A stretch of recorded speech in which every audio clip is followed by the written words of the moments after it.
Muy buenas, bienvenidos a este seminario promovido por el Consejo Social de la UNIR y Nueva Revista sobre América Latina en el escenario global 2021. La verdad es que es un tema que nos parece especialmente relevante. Hay una cierta sensación que con el cambio de la presidencia en Norteamérica se vuelve a un cierto multilateralismo, pero hay suficientes elementos que también hacen pensar que Estados Unidos está derivándose un poco más, está centrando un poco más su foco de atención hacia el Indo-Pacífico, que incluso Rusia y China pueden estar empezando a buscar alianzas conjuntas, y en un escenario como ese, que es muy probable según varios analistas, Europa por un lado, África por otro, pero también América Latina, quedaríamos como un poco descolgados. Creemos que eso es una situación en la que, más allá de cualquier otra consideración, nos hace oportuno hacer una reflexión sobre América Latina, que según también muchos autores y muchos analistas, puede que sea la región del mundo que más tarde salga de la pandemia y por tanto más tarde se reincorpore a la recuperación económica mundial. Y de todo eso es de lo que queremos hablar en este seminario, en esta primera sesión de un ciclo de seminarios que, como digo, mantenemos desde la UNIR. Este seminario lo va a dirigir, lo dirige y lo ha organizado Trinidad Jiménez. Es una persona muy importante en nuestro país, ha tenido cargos muy destacados, entre otros ministra de Asuntos Exteriores, y en este momento es la directora global de Telefónica para temas que tienen que ver con América Latina. Ella es la que va a presentar, dirigir a nuestro conferenciante y a los panelistas de primer orden, sin lugar a dudas, en una de lo que debe de ser una de las grandes preocupaciones. Entendemos que también para nuestros oyentes en América Latina, pero también para España, que aspira a seguir siendo ese gozne de unión, esa puerta de unión entre América Latina y el conjunto de la Unión Europea.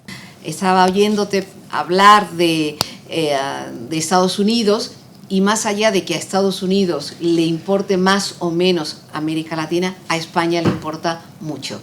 España tiene una visión de América Latina no solamente anclada en su historia, en su pasado común, sino que además somos conscientes de que el valor añadido que España tiene en el mundo en parte viene por su relación privilegiada con América Latina. Nos unen muchos lazos y creo que es muy importante que sigamos haciendo esa gran apuesta. En este sentido, es muy pertinente la reflexión sobre qué está pasando en América Latina, no solamente en los últimos años, sino en qué está pasando en América Latina, sobre todo después de la pandemia, porque se han agravado algunos de los problemas preexistentes y tenemos que intentar ayudar a ver cómo se pueden instrumentar elementos de salida de la crisis. Para eso tengo que decir que contamos con unos panelistas de una extraordinaria relevancia.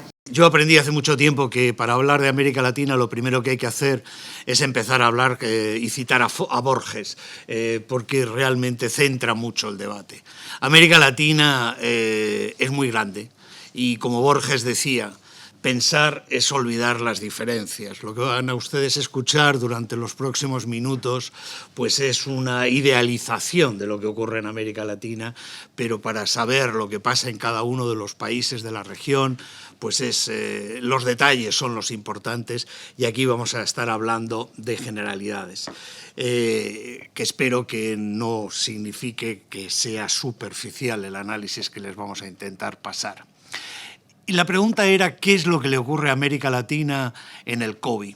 Bueno, pues lo que a América Latina le ocurre en el COVID lo dice el titular de mi slide, ¿no? América Latina es básicamente el 8% de la población mundial, pero ha aportado el 35% de los muertos de la pandemia. Y esto es la gran tragedia humana del continente. Cuando uno va y en lugar de hablar de cifras agregadas ve por países, Brasil es el segundo país con más muertos por la epidemia del COVID, después viene la India y después viene México. Y si uno sigue la lista de los países que tienen en mi slide, y no se preocupen por tomar datos, porque dejaré a unir esta presentación para que ustedes la puedan consultar si lo desean, ustedes irán viendo que de los 10 países con más muertos por COVID en el mundo, obviamente escalado por la población, pues 8 son países latinoamericanos. Esto ha sido una inmensa tragedia. Una inmensa tragedia que haríamos bastante mal si pensásemos que ha acabado. Porque la verdad es que la pandemia no está remitiendo en América Latina. Cuando uno mira qué es lo que está ocurriendo en términos de casos nuevos confirmados, con los datos de ayer, que provienen de Our World in Data, como ustedes verán, pues verán que Colombia, Uruguay, Argentina, Brasil, Paraguay están encabezando la lista del mundo por número de nuevos contagios y la letalidad de esos nuevos contagios pues se ve también reflejada en el número de muertes, que está generando la pandemia. Si ustedes lo miran en estos momentos, el ranking mundial de personas fallecidas por la pandemia está encabezado por Paraguay, sigue Colombia, sigue Argentina, Uruguay. La pandemia no ha acabado en América Latina. Y por lo tanto, quizá el primer mensaje que a mí me gustaría transmitir es que pensar, porque en el pasado ocurrió así con las diversas desgracias que nos han acosado en el continente, que hay algo que es algo que se va a acabar, bueno, es algo que no está en estos momentos ni basado ni en la trayectoria, ni en las tendencias, ni en los datos que tenemos. Podemos pensar una América Latina que vive y convive con la pandemia mucho más tiempo de lo que hoy la gente está pensando que va a ocurrir. Y la razón fundamental que explicaría esto es que la única solución que hemos encontrado en otros países, los países desarrollados, para parar los contagios y la letalidad de la epidemia han sido las vacunas, y las vacunas en América Latina, quizá con la excepción de Chile y Uruguay y en menor medida de República Dominicana, claramente lo que demuestran es el fracaso de la capacidad del Estado para poder hacer frente a la pandemia. Exceptuando los casos de Chile y de Uruguay, donde aproximadamente hay más de un 50% de la población vacunada, bien en una dosis o con la pauta completa. En el resto de América Latina estamos con porcentajes que están en el torno del 22-25% de la población, lo cual anticipa que la persistencia del virus en la economía y en la sociedad latinoamericana va a ser duradero, y que no hay ninguna razón para pensar que las debilidades que hasta ahora han tenido los estados para generar esa campaña de vacunación masiva, esa campaña de contratación de vacunas, esa diplomacia de las vacunas o esa planificación o esa logística va a verse resuelto en el corto plazo. Y esto le pone a la crisis de la pandemia en América Latina un horizonte temporal distinto, un horizonte temporal que además tiene otras circunstancias o otras implicaciones. La incapacidad para aislar a la población por las razones que conocemos, de hacinamiento, de dificultades de infraestructuras sanitarias, de dispersión o de acumulamiento, hacinamiento en las grandes ciudades. La única forma que Latinoamérica ha tenido de luchar contra la pandemia durante muchos meses, igual que el resto del mundo, ha sido a través de los confinamientos. Y los confinamientos en América Latina han sido unos confinamientos muy largos, muy mantenidos en el tiempo, que han tenido repercusiones muy importantes, tanto sobre la economía como sobre la sociedad y sobre las desigualdades, como anteriormente hablaba Trini al señalar que algunas de las grandes tendencias del pasado pues las hemos visto reforzadas. Sobre la economía, los datos son claros. Una vez que uno ha restringido la movilidad, ha restringido el comercio, en una región en la que el sector servicios tiene tanta importancia, en una región en la que los flujos de comercio internacional generan tantos recursos y son tan importantes para el sostenimiento de la actividad económica y de las finanzas públicas, América Latina ha sido una de las regiones con mayor impacto económico, más dañada por la situación económica de la región. El turismo, las remesas, el comercio, los servicios, todos ellos han generado esa limitación de la movilidad, han generado caídas del PIB que, como ustedes ven, pues para el conjunto de la región han estado por encima del 7% del PIB de caída en el año 2020 y que además, al ser mantenidas en el tiempo, como está ocurriendo en estos momentos, en los que, como ustedes veían en los gráficos anteriores, en los niveles de confinamiento se mantenían, pues hace que la región tarde en llegarle el rebote. El gráfico de la izquierda es un gráfico todavía más revelador. Lo que ahí tienen ustedes es el nivel de renta per cápita de América Latina en el año 2010, en el eje de las X, en el eje horizontal. En el eje vertical lo que tienen es el nivel de renta per cápita en el año 2021, es decir, hoy, este año. Y lo que ustedes ven es que prácticamente todos los países de la región están pegados a la línea, lo cual significa que pese a que la gran década perdida la seguimos identificando con los 80, tenemos una nueva década perdida en América Latina.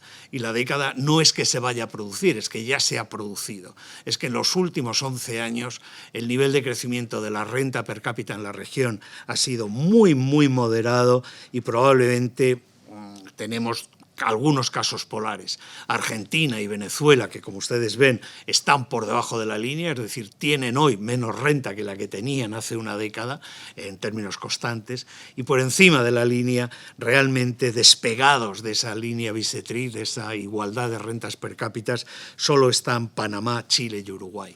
El resto de América Latina ya lleva una década perdida. Y quizá la pregunta es no si vamos a tener otra década perdida, sino si vamos a tener una generación entera perdida, porque otro de los grandes temas que probablemente que están poco enfatizados en los análisis de la región es que el nivel de cierre, el nivel de confinamiento de las escuelas de América Latina es uno de los más largos del mundo.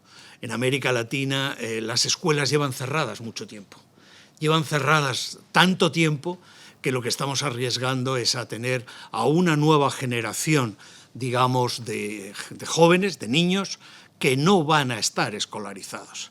Y eso tiene, en un continente como el nuestro, tiene consecuencias sociales mucho más importantes que lo que la gente suele tender a pensar.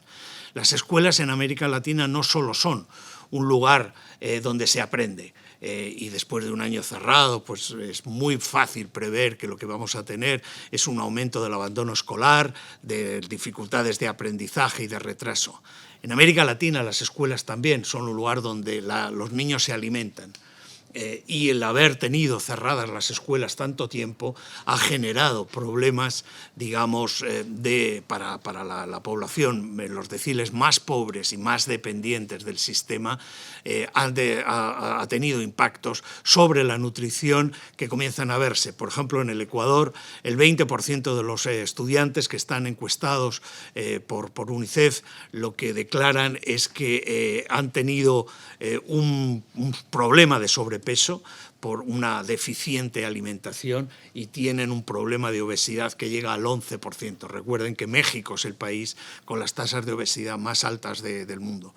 Pero el confinamiento también ha significado un aumento muy notable de la violencia doméstica, del castigo físico, del castigo verbal, y el confinamiento ha significado también que otros actores en nuestra región, como son los grupos, digamos, violentos, las maras, los cárteles, han encontrado en los niños que antes iban a la escuela un lugar para poder reclutar a nuevos soldados soldados para sus ejércitos.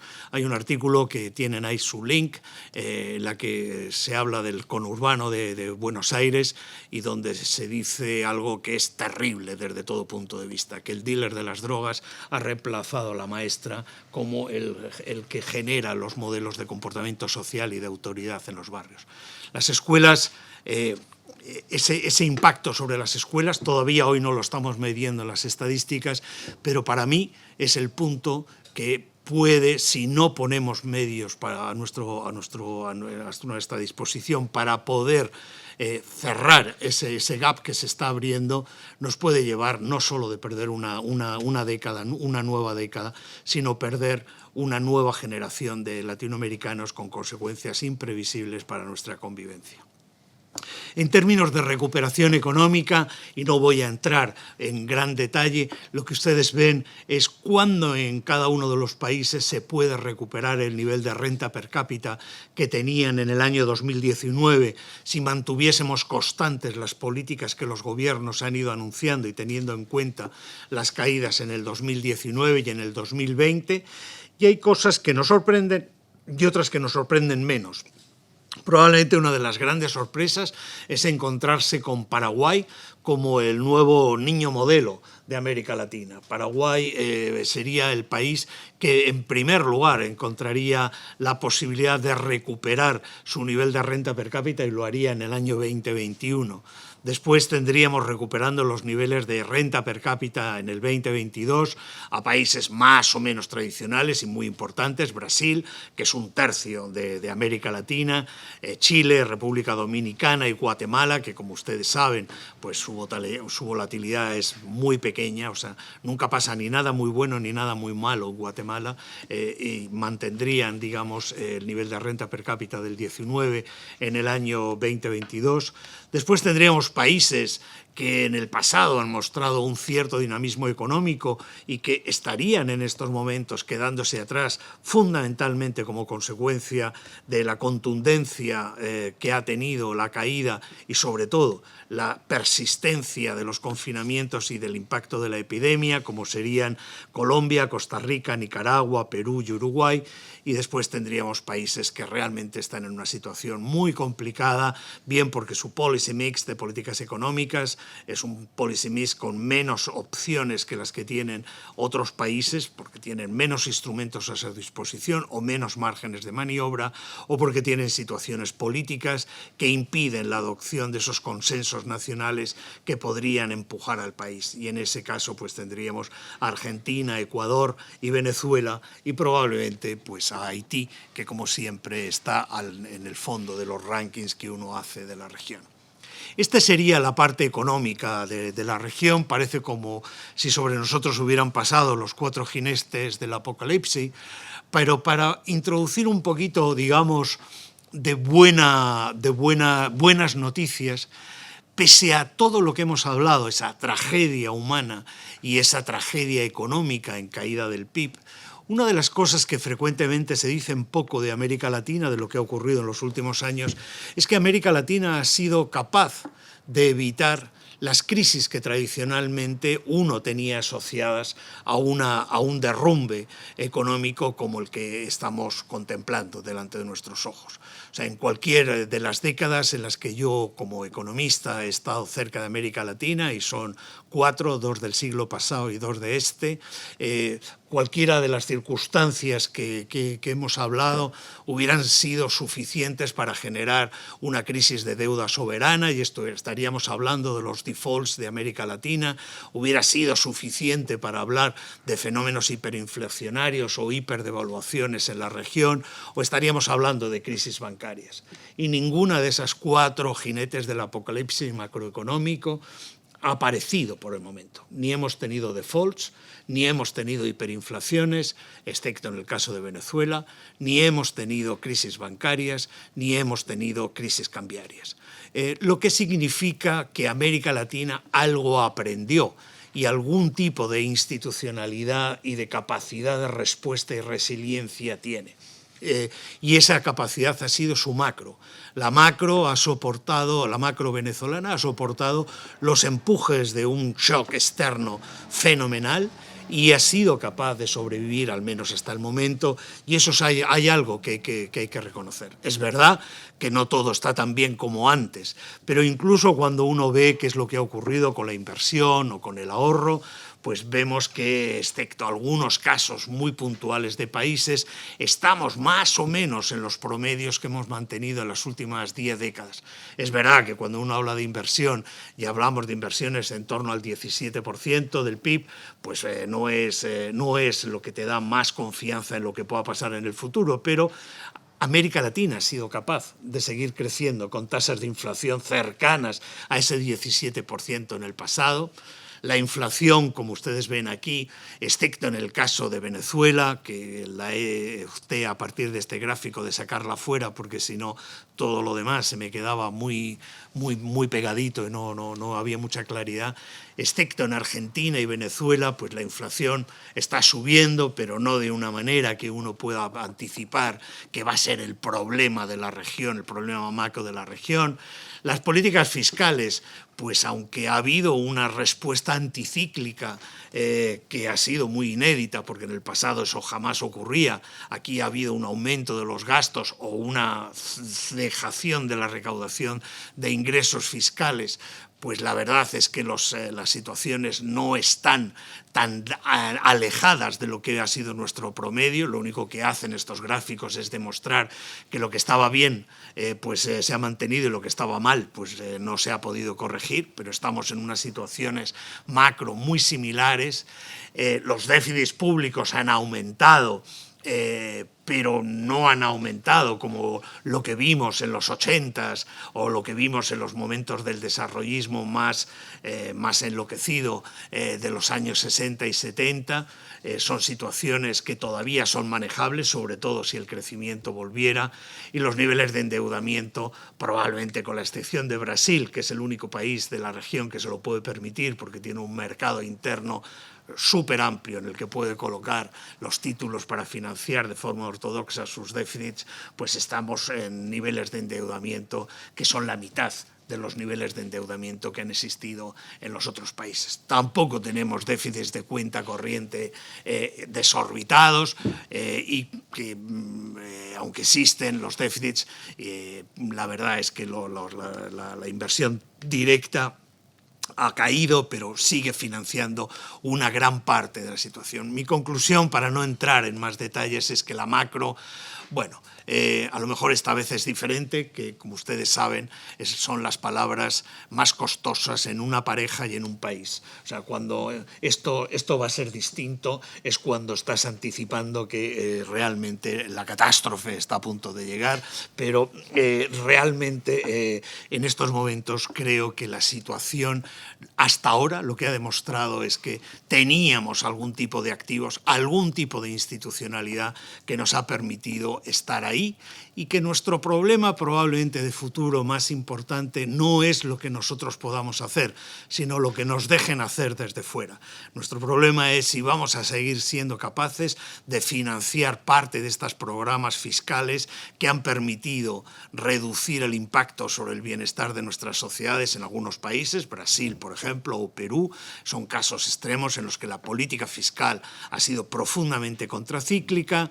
Hay países en los que se ha huido de esta opción, como es el caso de México, en el que el presidente AMLO decidió no ser anticíclico y ha hecho que la sociedad soportara todo el impacto de la crisis a cambio de no incrementar el endeudamiento. En estos momentos creo que nuestro riesgo es que tengamos un sudden stop, que las condiciones externas cambien de una forma súbita y que lo que nos han estado financiando y que nos ha estado permitiendo amortiguar el impacto macro de la pandemia pues desaparezca y tengamos que enfrentar la cuenta nos traigan la cuenta y esa cuenta haya que pagarla casi cash, lo cual evidentemente podría generar algunas de las reacciones históricas que hemos tenido en el continente. Déjenme que esto me lo salte y me vaya de la macro al otro problema que creo que es importante. El otro problema importante es qué es lo que puede pasar con la desigualdad. La macro la podemos vadear en 1 año, en 2 años, 3 años, podemos volver a estar donde estuvimos, que no no es que fuera súper emocionante, pero permitió crear una sociedad de clases medias en la región en los últimos 15 años, reducir de forma notable la pobreza e incluso un poquito la desigualdad, pero la gran duda, el gran interrogante que cualquier economista que esté familiarizado con la región tiene que mirar es qué es lo que puede pasar con la desigualdad. Y la verdad es que aquí, además de los comentarios que he hecho antes sobre el tema de educación, que en mi opinión son lo más dramático de esta crisis, el problema es que la desigualdad en la región tiene mala pinta. Tiene mala pinta porque la epidemia está golpeando las razones que generan desigualdad, aumentan la informalidad, aumentan la desigualdad entre hombres y mujeres. Las mujeres son las que están soportando los mayores efectos de la crisis en cualquiera de los análisis micro que se están haciendo, tanto en términos de empleo como de caída de salarios. Aumentan y disminuyen la movilidad social, y esto evidentemente va a generar una desigualdad, un sistema de hartazgo en la sociedad de que esto ya lo hemos visto y que volvemos a estar donde hemos estado siempre, que realmente puede generar comportamientos muy complicados. Y esto que América Latina ha gastado y gasta en mejorar su desigualdad, tanto su inversión en educación como la inversión en políticas de alimentación, de agua, de tratamiento de aguas, etc. América Latina tiene mayor desigualdad de ingresos que desigualdad en educación o en expectativa de vida como indicador sintético de esas políticas. Y América Latina tiene niveles de desarrollo humano que están por encima de su nivel de renta per cápita. Es decir, la desigualdad nos importa y los gobiernos han invertido en esa desigualdad. Aquí la gran cuestión, es una cuestión que tendríamos que resolver, es qué es lo que ocurre cuando los recursos haya que seguir asignándolos entre luchar contra la pandemia, luchar contra la seguridad económica, luchar contra el relanzamiento de la economía. Hay muchos trade-offs y para poder entender esos trade-offs pues hay que entender un poquito qué es lo que hay debajo de América Latina. América Latina, además de esos problemas de un gran desarrollo económico o crecimiento, aparte de los temas de desigualdad, es una región donde sus problemas paralelos son los problemas de confianza, de violencia y de no existencia del rule of law y el capital social. La falta de capital de confianza en América Latina, tanto en las relaciones interpersonales como en las instituciones, se pone en estos momentos como algo absolutamente que bloquea el optimismo sobre la región. Si algo hemos aprendido de esta crisis es que tu bienestar no depende de ti mismo, tu bienestar depende de los demás. Si tus vecinos están infectados, si tus vecinos pierden el trabajo, si tus vecinos tienen COVID, tú sientes ese problema de los vecinos. Tomamos parte todos de una comunidad, y en una comunidad en la que no existe la confianza interpersonal, esa posibilidad de generar comportamientos cooperativos que ayuden a salir todos juntos es uno de los grandes obstáculos. Y además hacen falta instituciones y liderazgo, y los problemas de confianza de los latinoamericanos en las instituciones es altísimo. Algunos dirán que en defensa propia, porque las instituciones jamás han confiado en ellos, pero esa falta de confianza es probablemente una de las deficiencias mayores que la región tiene en estos momentos para salir de esta crisis. Si no se restituye la confianza, va a tardar más tiempo en salir que lo que hay en otras regiones del mundo. Es una región muy violenta. Antes hemos hablado del 8% de la población y el 35% de los muertos. Bueno, también somos el 8% de la población, seguimos siéndolo, pero tenemos el 30% de los homicidios del mundo. Y cuando uno ve las 50 ciudades más peligrosas del mundo, excepto 5 ciudades norteamericanas, el resto son todas ciudades de América Latina. Todas. Este es un tema que evidentemente también es uno de los grandes problemas para poder salir de esta gran crisis.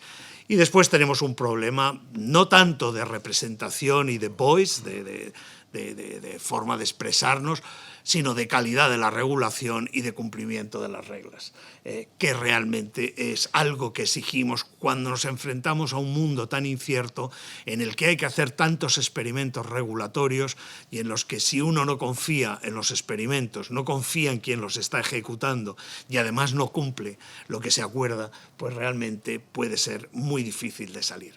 Este es, en mi opinión, mucho más grave que la economía. En América Latina la salida de la crisis esta vez no va de los tecnócratas regulando mejor el comportamiento del Banco Central o diseñando reglas fiscales de sostenibilidad económica o de sostenibilidad de deuda.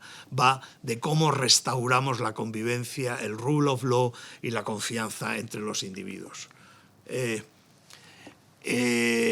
Y el problema de esa restauración es que nos pilla en un momento bien complicado del continente, un momento en el que lo que la región se enfrenta es por primera vez a una crisis que está sufriendo las clases medias.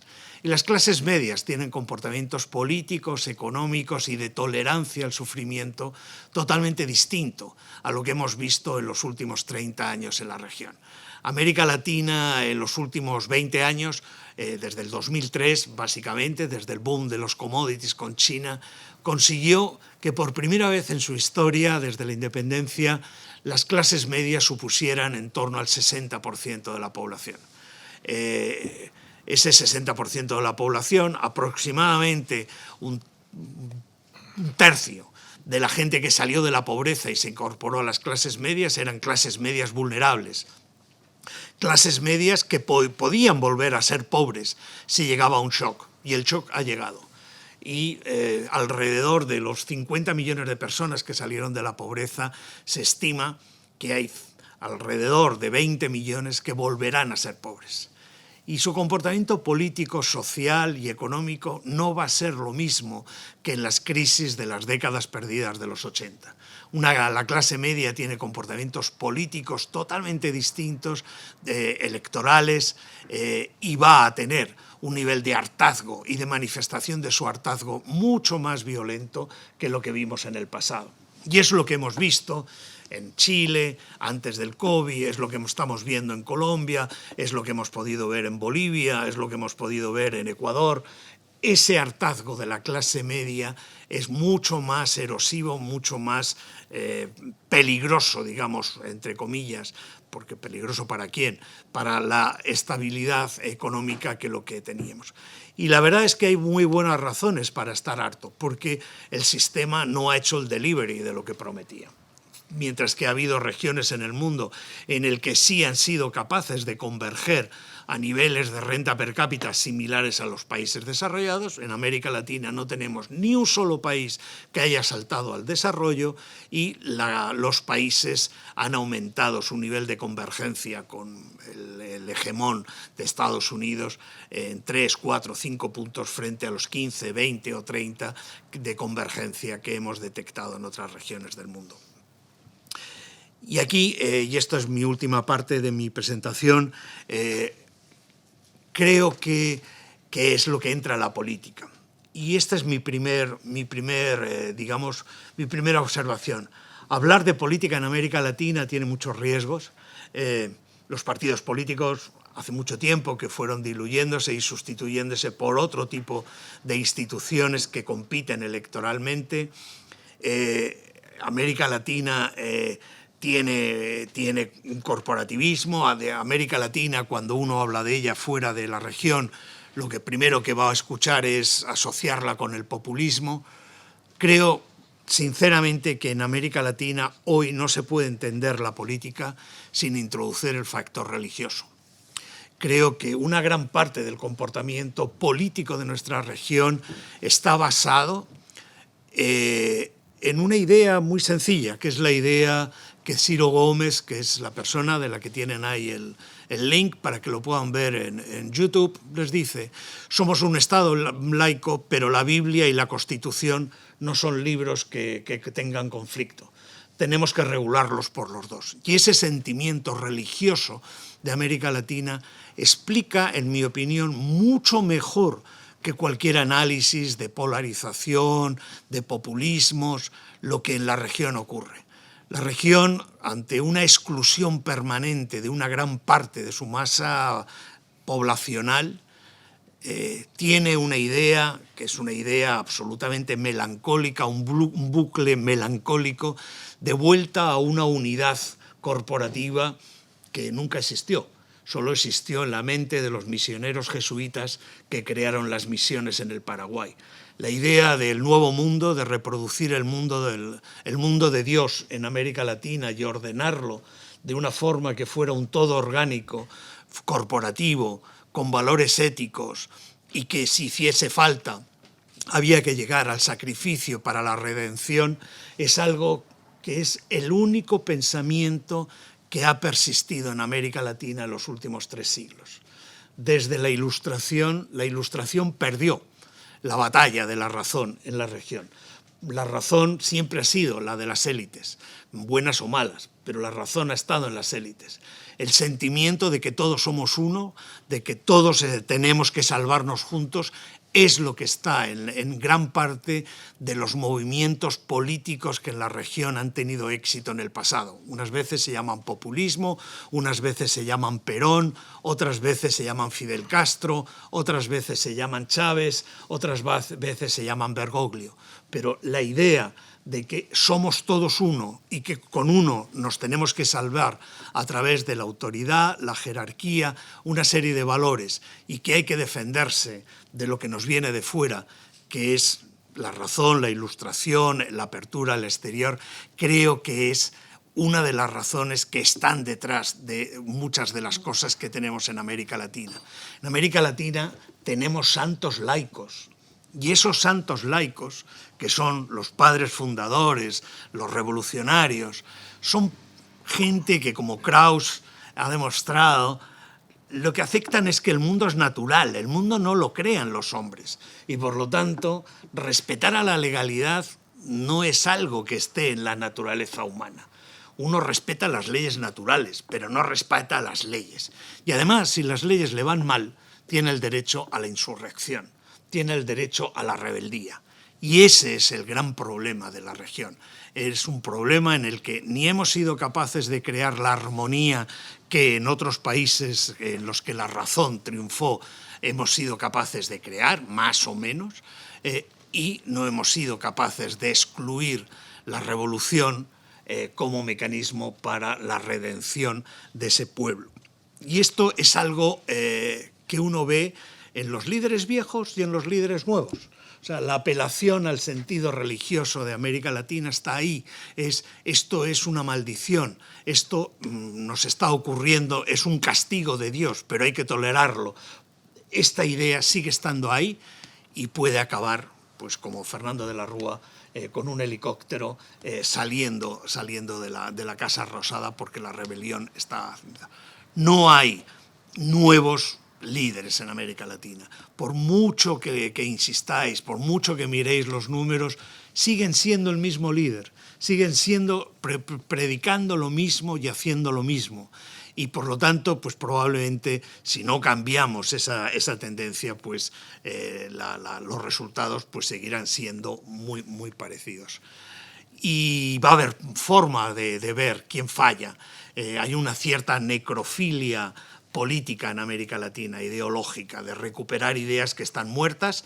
Lo estamos viendo en las últimas elecciones y en los próximos meses pues vamos a tener un calendario electoral muy cargado, tanto en el año 21 como en el año 22, para ver si realmente lo que triunfa es propuestas más o menos en las que se haya recuperado la confianza en la razón, en la ciencia, en los números y en las relaciones, o lo que vamos a volver otra vez es a buscar a líderes mesiánicos que nos prometan el sacrificio y con el sacrificio la redención. Yo creo que es un poco la sensación que yo tendría de la región. Y solo para acabar, como soy muy rioplatense, aparte de Borges, suelo acabar siempre con Benedetti, porque me gusta mucho Benedetti y me gusta mucho esta frase. En la vida hay que evitar 3 figuras geométricas: los círculos viciosos, los triángulos amorosos y las mentes cuadradas.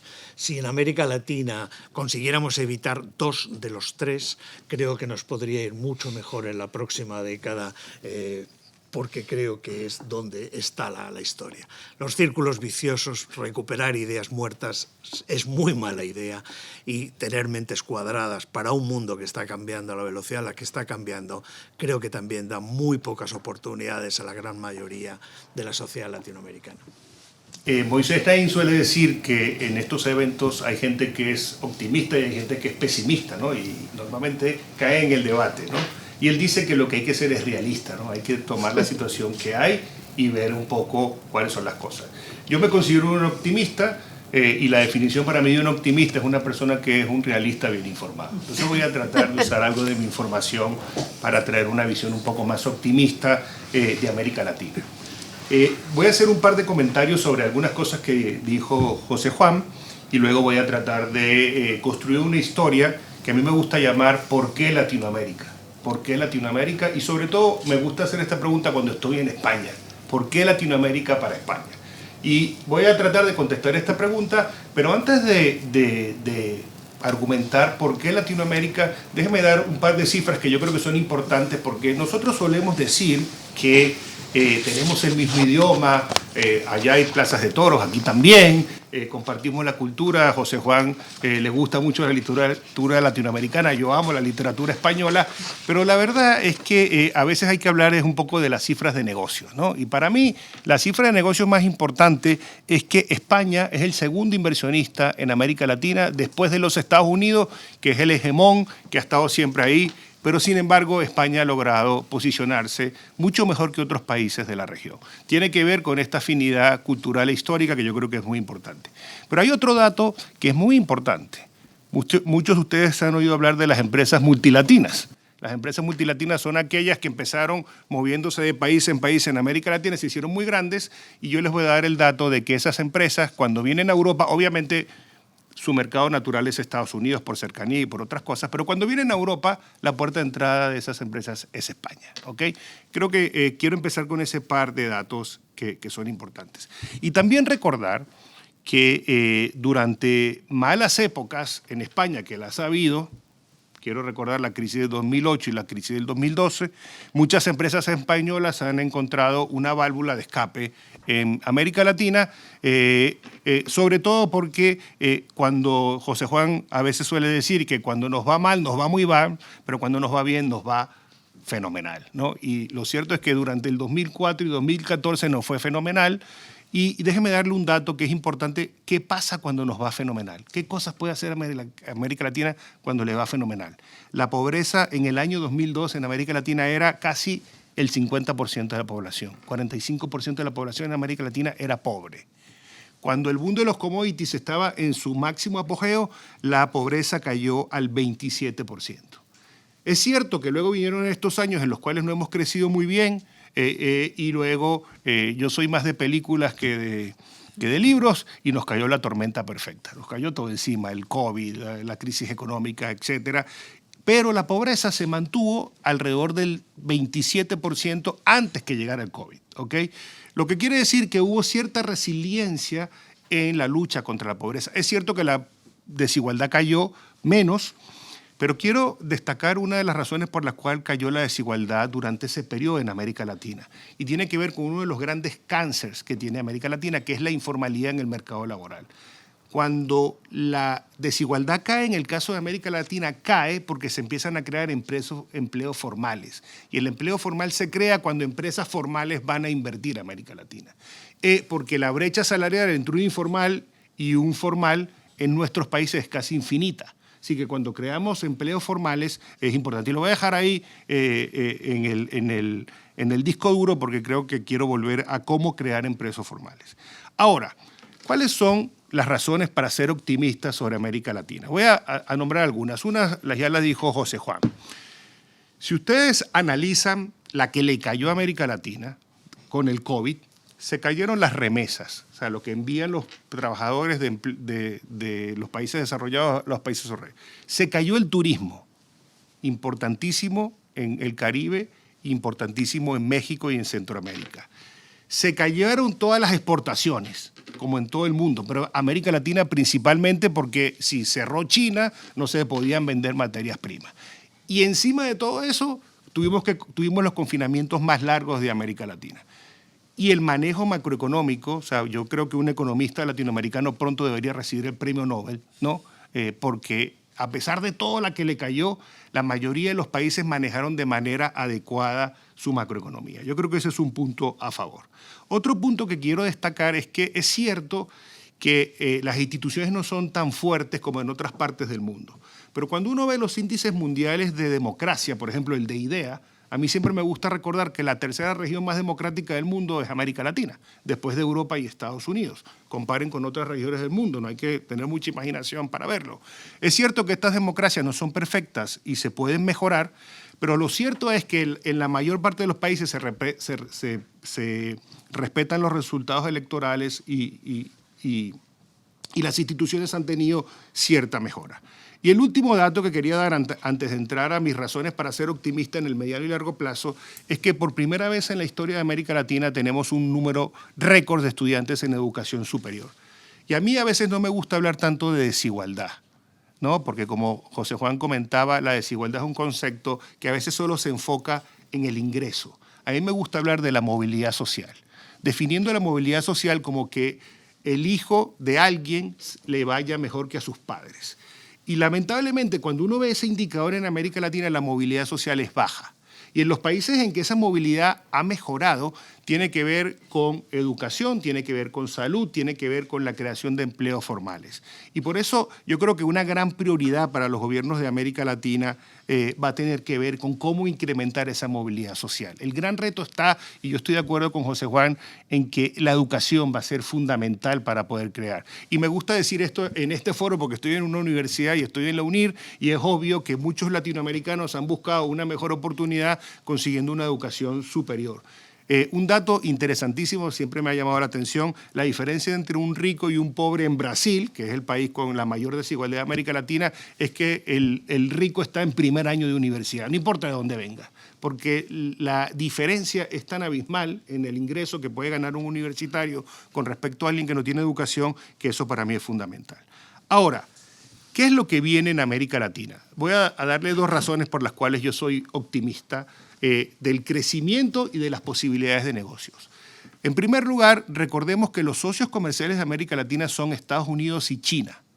Y Estados Unidos y China son precisamente los países que van a crecer más rápido después de la pandemia. China va a crecer a una tasa de cerca del 8%, 8,5% en el 2021 y probablemente va a crecer más allá. Y Estados Unidos, con la pauta de vacunación ya casi completada, va a crecer al 6%.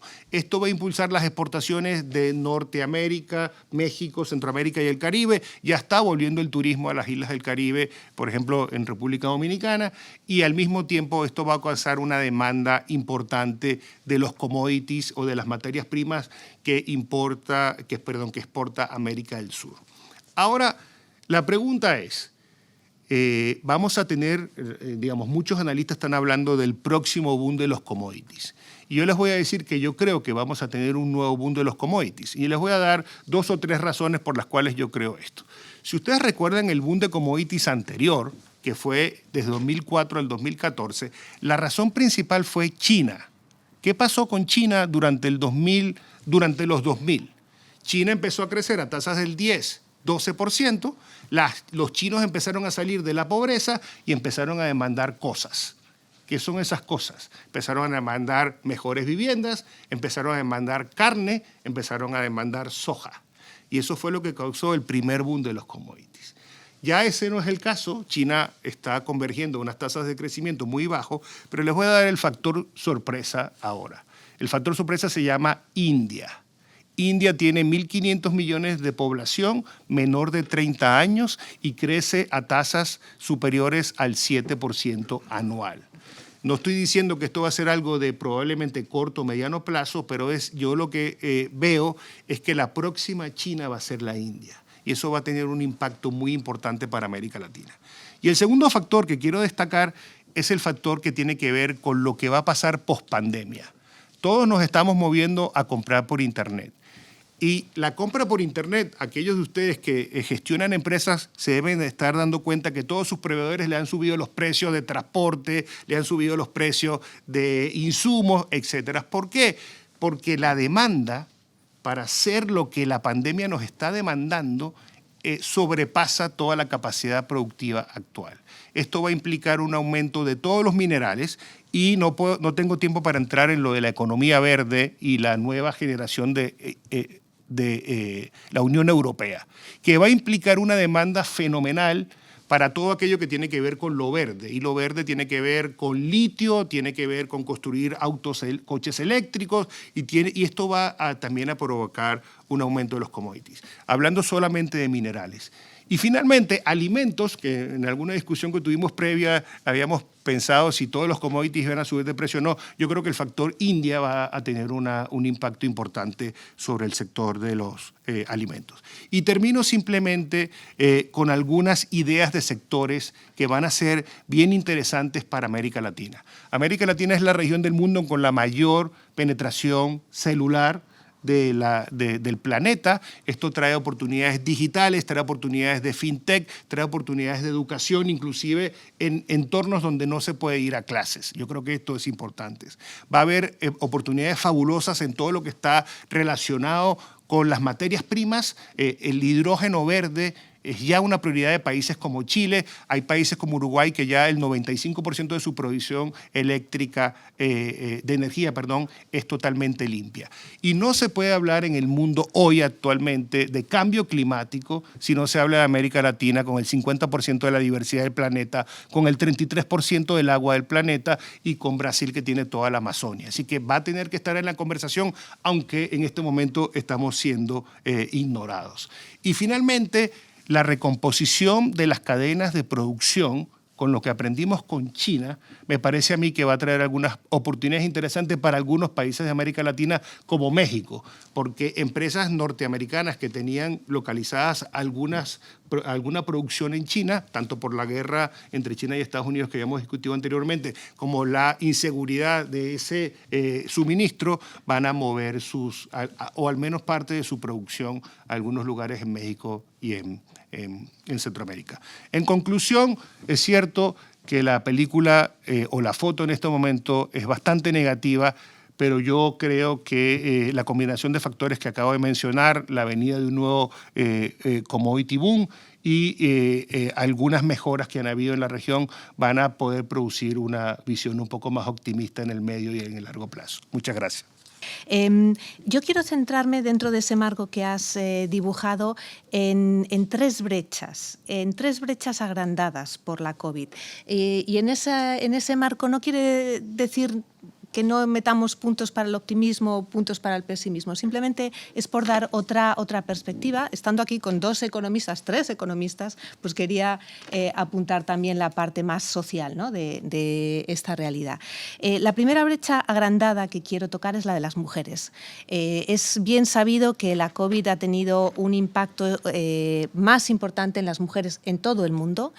Y esto tiene que ver con cosas como que por lo general tenemos empleos más precarios y menos pagados, con lo cual pues en el momento en que las crisis arrecian son las más afectadas. Tiene que ver con que todavía el peso de las mujeres en el hogar y en el cuidado, en los cuidados en general, es mucho más grande y por lo tanto pues ha recaído sobre nosotras una mayor carga en estos meses de confinamiento, de niños en los colegios, de mayores sin atender, etcétera, etcétera.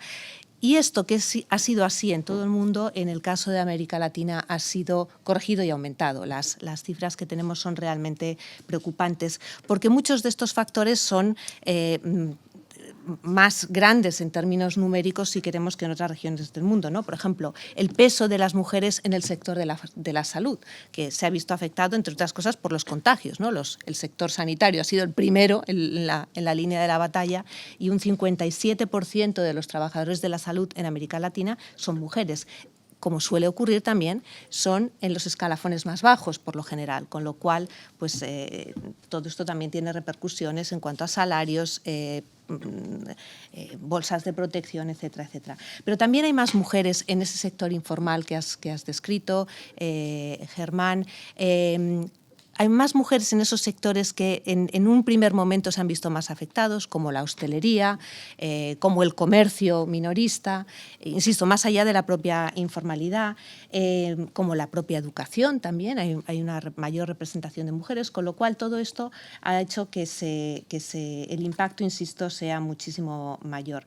También es cierto que, y eso es un punto que voy a querer tratar después, que las mujeres en América Latina, por lo general, insisto, esto no es exclusivo, es en todo el mundo, pero un poco más agravado, tienen menor acceso a las tecnologías de la información, tienen menos formación y menos acceso a dispositivos, a redes, etcétera, con lo cual la posibilidad, por ejemplo, de seguir teletrabajando, pues en algunos casos se ha visto agravada.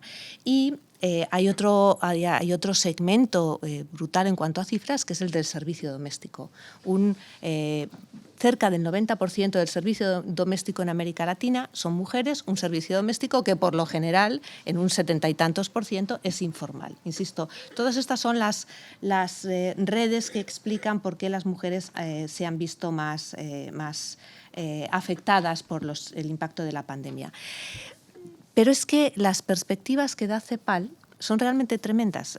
Hay una cifra que creo que es muy impresionante y es que cuando todo esto empiece a pasar podría haber 118 millones de mujeres en América Latina por debajo de la línea de la pobreza. 118 millones. No quiere decir que esos 118 lleguen ahora. Habéis contado muy bien precisamente el impacto sobre desigualdades y pobreza y esa caída de la clase media, pero 118 mujeres en una población de 400 y pico millones son muchas, ¿no? O sea que es un dato ahí para tener en cuenta. Ahora, si queremos introducir algunas vías de salida, pues a mí me gustaría mencionar una iniciativa lanzada entre otras por la vicepresidenta de Colombia, por Marta Lucía Ramírez, en la que también participa la secretaria general iberoamericana, Rebeca Greenspan, la vicepresidenta de Costa Rica y otras mujeres en cargos relevantes tanto nacionales en sus países como multilaterales, que es la Coalición para el Empoderamiento Económico de las Mujeres. Y lo que pretenden es tratar de convencer a los mandatarios para que en las políticas que diseñen de salida de la crisis tengan en cuenta esta realidad. Entre ellas, por ejemplo, que empiecen a derogar aquellas leyes discriminatorias que todavía existen contra las mujeres en muchos de estos países, y esas discriminaciones a veces no son explícitas, ¿no? A veces se dan en pequeños detalles, en esas letras pequeñas que tienen que ver con propiedad de la tierra, por ejemplo, que es un aspecto muy, muy importante en América, en todo el mundo, insisto, pero también en América Latina, que tiene que ver con las herencias, etcétera, etcétera. Hay otra de las políticas por la que abogan, que es que todos estos fondos de financiación para la salida de la crisis que se están poniendo en marcha y que se pondrán más en marcha todavía, pues que tengan en cuenta la situación específica de las mujeres y que destinen partidas específicas para apoyar el emprendimiento de las mujeres. Porque lo que también está claro es que hay un gran nivel de emprendimiento femenino en América Latina. Necesitas ese empujón para darle esa vuelta. Y por otra parte, también que se tengan en cuenta estas empresas y la participación de las mujeres en las compras públicas. Son solo 3 ejemplos, ¿no?, de cómo realmente en esas políticas que se diseñen a partir de estos momentos para pensar en ese futuro post-pandemia, la situación de las mujeres sea tenida en cuenta. Es especialmente importante esto este año que celebramos el 26 aniversario de la Conferencia de Pekín, en donde hay una sensación generalizada de que el impulso que se había dado a los derechos de las mujeres se han estancado. Es un momento idóneo también cuando se están revisando los objetivos de desarrollo sostenible. No es que se estén revisando los objetivos, sino cómo poder alcanzarlos, ¿no?, precisamente por el impacto también sufrido por la pandemia. Y es muy importante en una región en donde la agenda feminista también ha sufrido importantes, si no retrocesos, por lo menos estancamientos, y de alguna manera vinculado a esto que contaba José Juan también, ¿no?, al factor religioso y a cómo se han frenado determinados derechos por políticas que están allí. Bueno, la segunda brecha que quería abordar, la habéis mencionado los dos de alguna manera, es la de los jóvenes, niños / jóvenes, educación digital. Es ese conjunto que también permite pensar qué futuro queremos y hacia dónde vamos, ¿no? Y hay, antes cuando decías que una de las razones para haber achicado la desigualdad durante el anterior boom de las commodities era el haber atacado la informalidad. Y otro claramente era el progreso que se ha hecho en educación, ¿no? Como bien has dicho, el número de gente que ha llegado a ser universitaria, que antes no lo era, etc. Se hizo un esfuerzo grande en educación en América Latina, pero ahora mismo hay el riesgo de que precisamente por los confinamientos, porque las escuelas siguen estando cerradas, por la falta, la imposibilidad de muchos menores de acceder a la educación. El Banco Mundial daba el otro día una cifra preocupante, y es que la pobreza educativa, esa que mide la capacidad de los niños de 10 años de leer adecuadamente, caiga del 51% donde se estaba, o suba, mejor dicho, al 62%, que es una cifra muy preocupante. Parte de todo esto tiene que ver con el acceso a lo digital, evidentemente, ¿no? Y hay cifras, y antes también lo hablábamos entre nosotros, hay un 46% de niños entre 5 y 12 años que no tienen acceso a la red y que, por lo tanto, no han podido seguir las clases por vía digital en estos meses, ¿no? Que va a incidir también en esa desigualdad o no desigualdad, ¿no? En cómo se aborde esto después de la crisis. Y volvemos a esos factores. Entre un 70 y un 80% de los estudiantes universitarios de un nivel socioeconómico alto tienen acceso no solo a la red, sino a ordenadores portátiles que le permiten seguir esas clases en línea, pero solo un 10 o un 20% de los sectores socioeconómicos más bajos tienen acceso a esos niveles. Entonces, esto es, por supuesto, importante, teniendo en cuenta que en esas políticas que se diseñen ahora la digitalización va a ser un factor importante, y cómo se generaliza la digitalización de la educación por un lado y de la economía por otro, tiene mucho que ver con las competencias que adquieran los jóvenes. Y, por ejemplo, ahora mismo 3 de cada 10 empresas en América Latina dice que no que 7 de cada 10 dice que no consiguen los universitarios adecuados a sus necesidades, precisamente por este desfase entre la formación que se adquiere y las necesidades. O sea que ahí también hay un campo para poder seguir avanzando. Y lo mismo tiene que ver con las empresas, ¿no? Lo que sí ha pasado durante la pandemia es que ha habido una aceleración en la inversión en capacidades tecnológicas en las empresas en América Latina. Un 66% en las empresas grandes, un 48% en las pymes, pero se ha logrado en este tiempo mucho de lo que, bueno, como ha pasado en todas partes, ¿no? O sea, el teletrabajo es una realidad, empujados por la necesidad. Bueno, pues eso también se ha traducido en una inversión. Lo que hace falta, insisto, es que las políticas de salida de la crisis tengan esto en cuenta.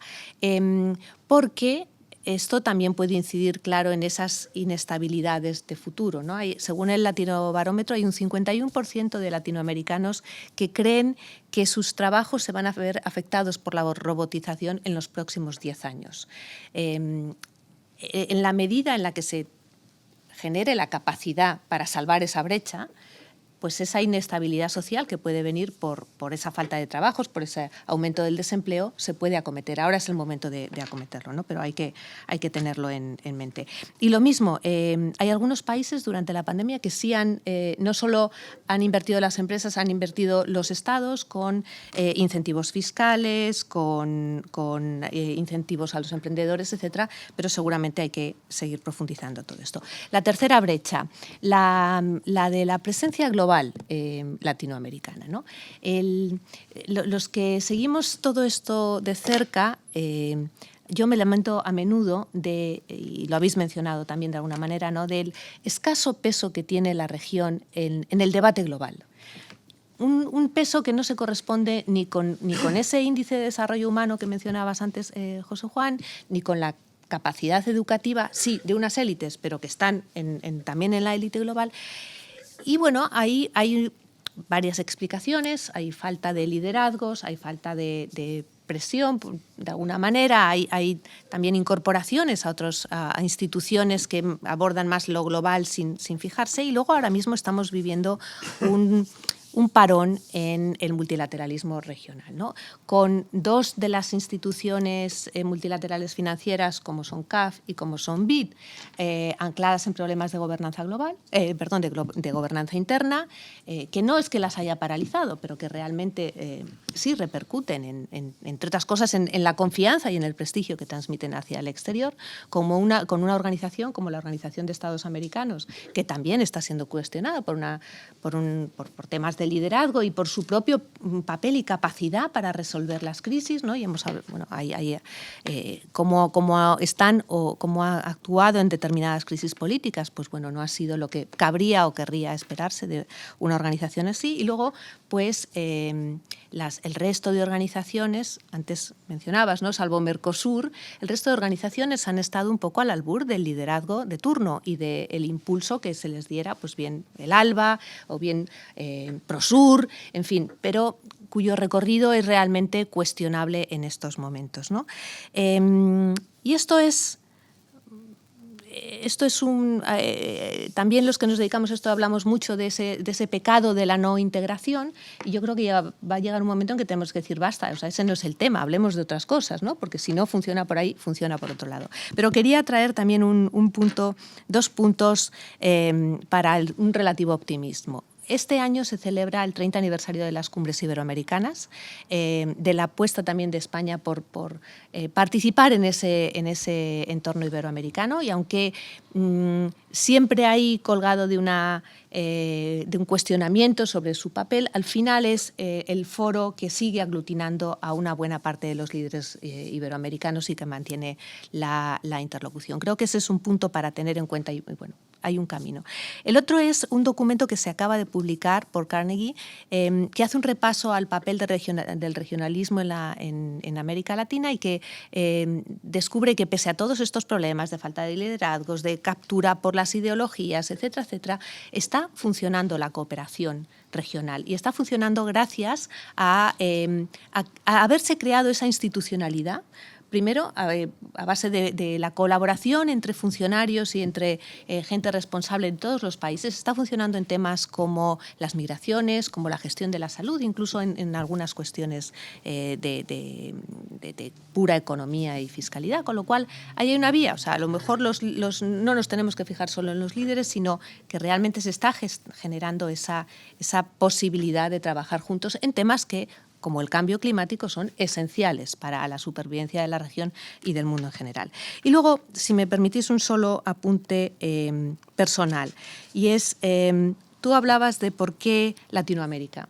Yo a veces me pregunto si no nos atascamos a la hora de hablar de América Latina, si realmente existe América Latina, ¿no? Y porque en esas descripciones que hacemos es como que nos empeñamos en ver un conjunto que además muchas veces en los análisis políticos siempre postergamos, porque siempre estamos en un superciclo electoral. También ahí José Juan ponía la larga lista de elecciones que tenemos por delante. Claro, son más de 22 países, ¿no? Siempre va a haber elecciones que condicionen el resto. Entonces, en vez de estar pendientes de esos superciclos electorales, de esos condicionamientos, pues vayamos a la esencia. ¿Y cuál es la esencia? Y yo no lo voy a responder, ¿no? Pero también este año se celebra el 50 aniversario de las venas abiertas de América Latina. Ese famoso libro en donde acusaba a España de ser el origen de todos los males de la región, porque habíamos quitado la capacidad de generar una propia respuesta, ¿no? Esto era en el año 71, habían pasado ya unos cuantos años desde la independencia. De alguna manera seguimos igual. Pero con más conocimiento, ¿no? Y me quiero remitir también al famoso libro ¿Por qué fracasan los países?, de Acemoglu y Robinson, que dicen un poco lo mismo, vienen a decir lo mismo, que la culpa de muchas de las cosas que pasan en América Latina es precisamente de esa no institucionalidad que España generó e estableció en la región. Bueno, yo creo que tenemos que empezar a cambiar la forma de abordar la región o de tratar a los países, ¿no? Porque no estamos avanzando lo suficiente en la manera de analizarla. Insisto, yo no tengo la solución, pero es un desafío que para las universidades y para el entorno intelectual creo que podríamos considerarlo. Muchas gracias.